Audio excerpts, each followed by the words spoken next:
Hey friends, in today's video I'm going to be showing you how I make this homemade chili. So if this is something that you're interested in seeing, just keep watching.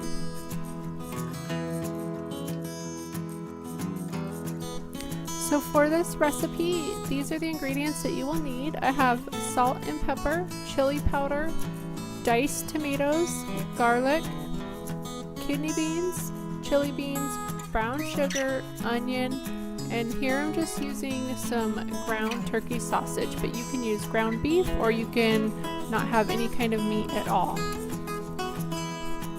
So first thing is I'm just heating up a little bit of oil in the pan and sauteing the onions until they're a translucent color. Into the onions I'm just adding a little bit of salt. Once the onions are cooked through, I'm just going to put them in a little dish off to the side.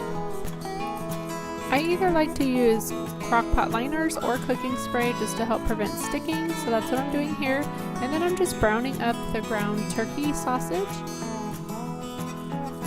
adding salt and pepper to taste. And once this is done cooking, I just tossed in about a teaspoon of the garlic. And once it's all done, I'm just going to put that in the crock pot, and I'm just taking a little bit of the onions that I cooked because I didn't want my kids to not eat it. They're picky eaters. So now I'm adding the diced tomatoes, the kidney beans. I rinsed these and drained them, and then 2 cans of the chili beans. And then to this I added about 3 cups of water, which was about 1.5 cans. Then I took 2 teaspoons of the chili powder and 2 tablespoons of the brown sugar. I later added 1 tablespoon of the chili powder, and I also added a teaspoon of cumin, so that is not yet pictured.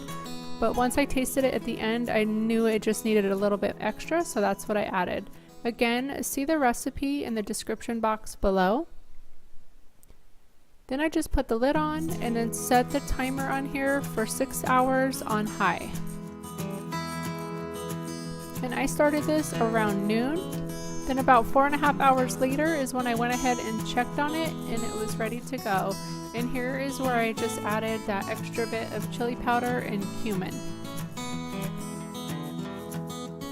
And so here it is. We decided to top it with a little bit of shredded cheese and some sour cream, and we had a little bit of bread and butter with this, but this would be delicious with cornbread, crackers, fritos. You can pretty much have anything with it. So yeah, hopefully you guys have enjoyed this video and give this recipe a try.